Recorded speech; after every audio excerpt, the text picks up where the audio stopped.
Christmas is a time of year in which audiences everywhere celebrate in a variety of ways. We all have our own set favorites in relation to holiday movies, and there are definitive repeat classics among all age ranges every season. These films aren't just timeless in terms of content, but they manage to capture a particular aspect of the holiday season in a way that appeals to the joy and happiness many feel throughout this time of year. Whether it's Will Ferrell running throughout the streets of New York City dressed as an elf, Clark Griswold stringing up thousands of lights on his neighborhood home, or Jim Carrey delivering a fantastically over-the-top performance as the iconic Dr. Seuss villain, it's difficult to overstate just how impactful and important these types of films can be for families and people around the world every year. However, when discussing the impact of these types of movies, it can become difficult to determine the aspects of these films that make them so beloved and ultimately cherished by many. Every year, new holiday fare is released to the delight of many, but it remains difficult for these newer films to break into the ranks of past classic holiday fare. This type of phenomena therefore begs the important question: what makes a holiday movie timeless? What is it about these past Christmas movie staples that make them necessary for repeat viewings every year? What are the specific aspects that make them so memorable and beloved in the eyes of many audience goers? When discussing the impact of classic Christmas stories, there is perhaps no clearer or more well-known example of this than A Christmas Carol. Originating as a novel written in 1843 by English author Charles Dickens, this timeless story of Ebenezer Scrooge has lasted centuries, having been passed down as a Christmas tradition from generation to generation. Because of this, there have been many attempts at translating the story to a performance art form, whether within live stage productions or plays, or within the cinematic space. Many esteemed actors have gotten the chance and opportunity to portray Scrooge within these properties, embodying the complexities and nuances that make this character so timeless and empathetic, while also instilling their own take on the character to keep it fresh and invigorating for audiences who know the story but are excited to see a new perspective on it. Within film specifically, many filmmakers and artists have attempted to capture the original story onto the cinematic art form, whether within live action or animated mediums. The result of these forays has been quite difficult to discern. You see, everyone's tastes in relation to art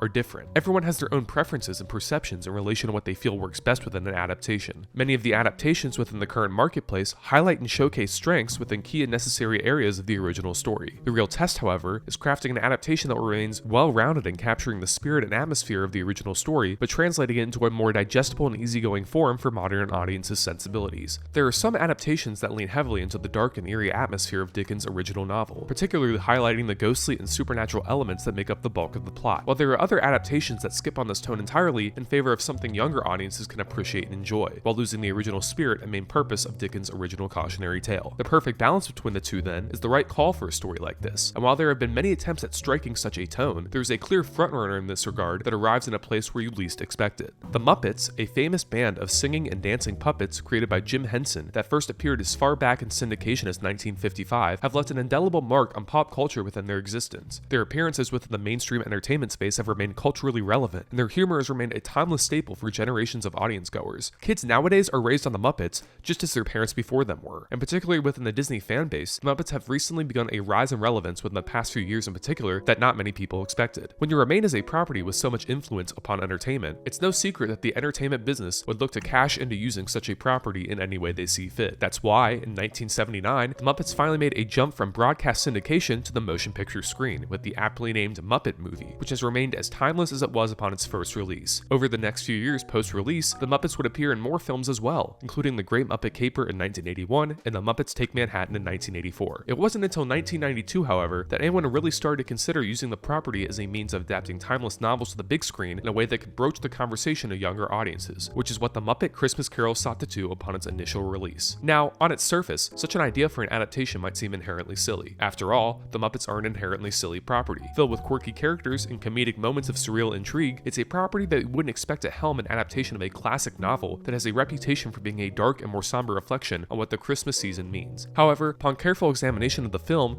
an argument can be made that this adaptation is the most earnest and heartfelt retelling of Dickens' classic story out there. Blending the heartfelt emotion and humor of the holiday season with the darker elements of the original adaptation, it strikes that careful balance previously mentioned with ease, delivering a stirring and emotionally resonant retelling that works in part due to a variety of key elements throughout. First, let's examine perhaps one of the biggest differences within this adaptation, which is the inclusion of the Muppets themselves, particularly with the casting of Gonzo and Rizzo as the narrators of the story. Unlike other adaptations of this story, the framing of this film in particular stands apart as the structure is portrayed as if Charles Dickens, played here by Gonzo, is retelling the story to the audience as it plays out before him and his comedic companion Rizzo. Such a choice might seem out of place at first glance, yet it allows the audience to receive key moments of comedic sensibility and intrigue throughout. For any viewers unfamiliar with the story, it provides the much needed structure in order to properly keep up with the events of the story at key moments throughout. Aside from this, it's also just simply a blast to follow these characters. Fourth wall breaks are increasingly common within films in which narration is key to telling the story, yet it can be a difficult element to pull off in a way that feels natural and grounded. Here, the fourth wall breaks offer a levity and airy nature to the otherwise oppressive tone of the story. Watching as Gonzo pokes fun at the omniscient nature of himself and Rizzo as the narrators of the story, and seeing the characters themselves turn towards the camera to address the audience allows viewers not just to feel moments of lighthearted fun, but also further engages them into the story from start to finish, as if they play a key part within the events themselves. It's this aspect of the film that is one of the key factors in making this film stand apart from other adaptations, and adds such a unique angle onto its timeless nature. Whoa, that's scary stuff. Hey, should we be worried about the kids in the audience? No, it's all right. This is culture. Oh.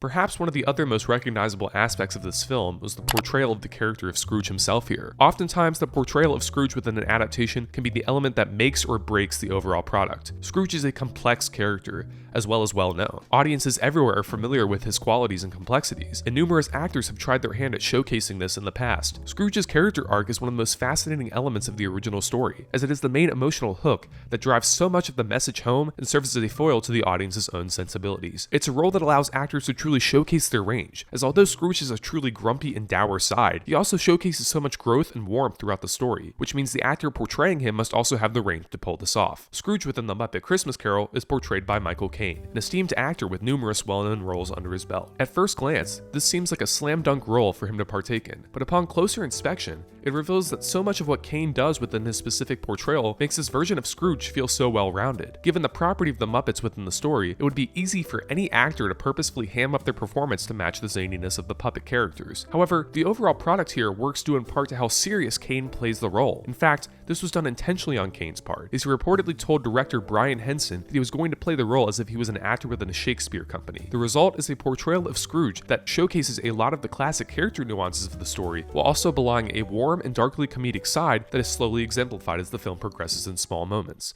If you please, Mr. Scrooge, it's gotten colder. And the bookkeeping staff would like to have an extra shovel full of coal for the fire. We can't do the bookkeeping. Yeah, all of our pens have turned to inksicles. Yeah, our assets are frozen. How would the bookkeepers like to be suddenly unemployed?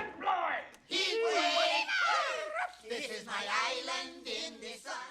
Another interesting addition to this adaptation is the inclusion of musical elements to further tell moments of the story. The songwriting here showcases a strength that you rarely find in most movie musicals in recent memory. They serve a unique purpose of driving the story forward in a way that feels timeless and poignant. The emotional current that runs throughout these moments is quite effective, particularly in the extended version of the film, in which the musical number When Love Is Gone showcases a moment in which we witness the toll that was burdened on Scrooge when he chose his love of monetary gain over the love of his life. The other songs serve as nostalgic pieces of Christmas joy, in which classic Muppet humor ensues, but the moments themselves serve to highlight the joy of the season in a way in which few adaptations have. Yet also in equal strokes, the use of music within the film is used to highlight moments in which the strange and sinister supernatural elements of the original Dickens novel come into play, as when Scrooge is haunted by the ghosts of Jacob and Robert Marley in his home, and when the ghost of Christmas Future appears with a recurring motif that highlights the eerie presence of such a figure. These musical moments showcase the recurring emotional current of this film, highlighting all the highs and lows for each character in the story and cementing its nostalgic and timeless place within the story's history. Outside of the musical elements of the story, many of the elements that make this film unique in terms of craft help it stand apart from other adaptations. The production design is impressive, with well-constructed sets and intriguing costume and puppet design. The puppeteering itself is so expressive and monumental, with several moments throughout in which the puppets move in ways that don't feel possible given their limited range of movement. The most impressive thing about the film, however, is how you forget you're even watching puppets as the film progresses. The story here is told in such an involving and grounded way that you ease into the setting and tone of this film with ease, with the puppets seamlessly blending into this atmosphere of this world in a natural way. The fact that a film such as this can pull this effect off so seamlessly and effortlessly is a true mark of greatness. Overall, it's a difficult art to determine what makes a specific adaptation work. Concerning the Christmas Carol story, it's a tale that so many people are raised upon, meaning the differences between film and stage productions can feel jarring to someone blatantly familiar with such a story. The best thing for an adaptation to do then is to cover all areas of the basic story while also providing its own unique spin and key elements that make it stand apart from the rest of the crop. This is precisely what the Muppet Christmas Carol does to great effect, making it timeless and helping it solidify itself in comparison to other such films. It's a movie full of so much careful attention to detail in retelling the classic Dickens story, but it's also not afraid to reinvent the story in its own unique way. It pays homage to and respects the source material, but updates it in a way where kids and adults alike can empathize with and enjoy its timeless nature. For this reason, The Muppet Christmas Carol has remained a timeless Christmas film for over 30 years, and will remain a nostalgic, entertaining, and most importantly, uplifting movie for holiday seasons to come.